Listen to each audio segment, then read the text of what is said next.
and then what followed thereafter was just a game of mayhem. follow the leader almost. Absolute mayhem. And yeah, as I say, from a race direction safety point of view, and that's ultimately got to be their first thought.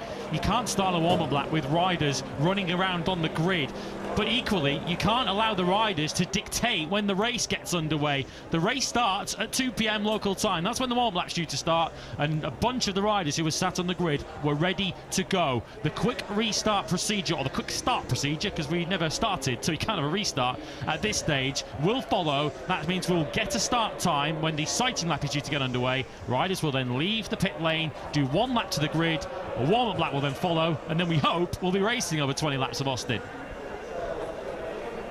Well, so often it's weird and wonderful when we can race here in Austin, Texas. The quick start procedure then.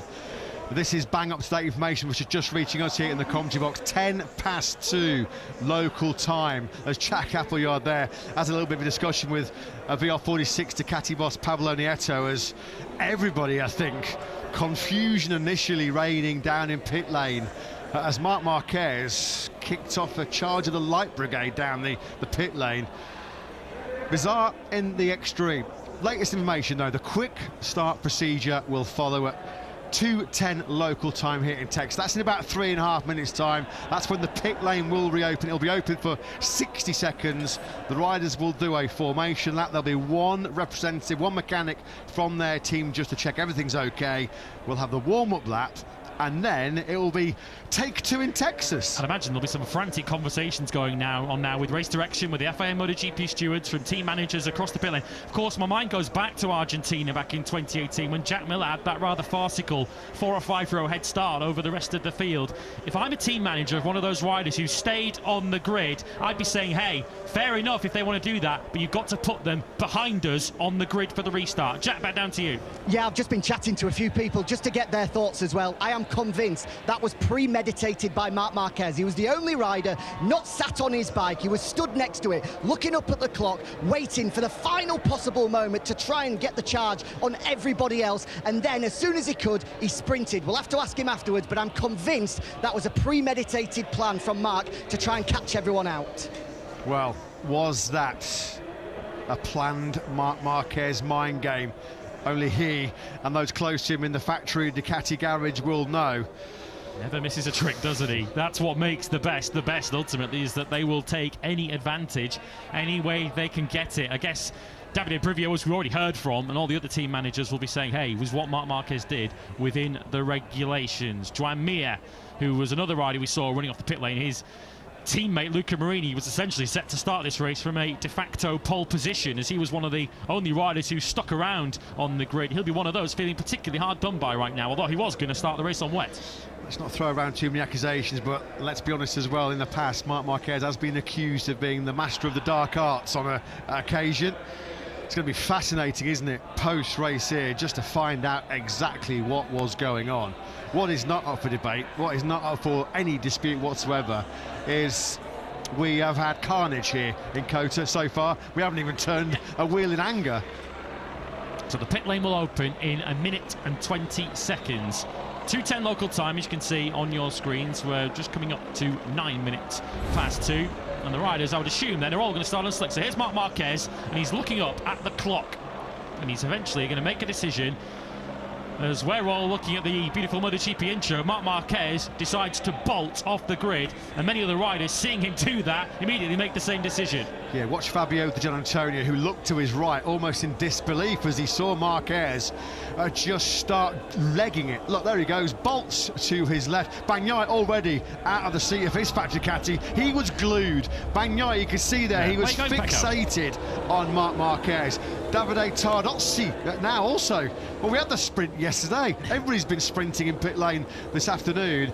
Alex Marquez just trying to keep himself composed. So here we go then. It is coming up to 2:10 local time. Pit lane will open in about 30 seconds time.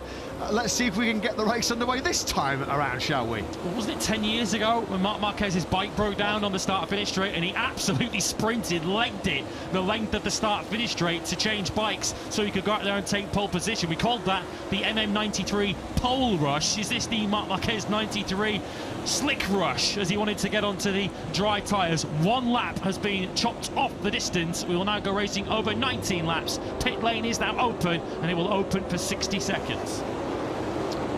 Yeah, and as it stands right now, we're not hearing of any information about any potential penalties for the riders that did depart the grid. I suppose because it was an exit en masse, you know, you can't be... Is there a rule or something where there's, if X amount of riders leave the grid, then no sanctions come out? I'm trying to rack my brains or think through the FIM rulebook here. This has just been unbelievable, hasn't it? I mean, I think we're all still winning and shocking in the commentary box. We were just enjoying the musical intro, as we always do in the build-up to the start of the MotoGP race, and I was almost deafened in my ears by Jack, just basically shouting, Mark, Fabio, Pecco leaving the grid.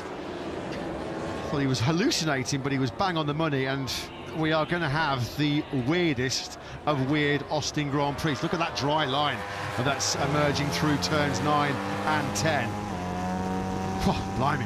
That's a line that you're going to want to make sure you're on when this race gets underway. You can see plenty of dry tarmac here, look, as we head towards turn 11. So there will be some parts of this racetrack that are much drier than others. So this is the sighting lap. They will pull onto the grid in a few moments' time. They'll have one mechanic waiting for them, essentially just to tell them where to pull up on the grid, and also just to make sure that everything is A-OK. And then once every rider is on the grid, the warm-up lap will get underway. Of course, feels like an age ago now on our previous sighting lap when Fabio Quartararo dumped his Yamaha. We've had a former MotoGP World Champion crash on the sighting lap when he was hurtling through Sector 1 on slick tyres in the wet. We've had Kota King, Marc Marquez, depart the scene just seconds before we were about to start the warm-up lap. What, about 10 or 15 minutes ago?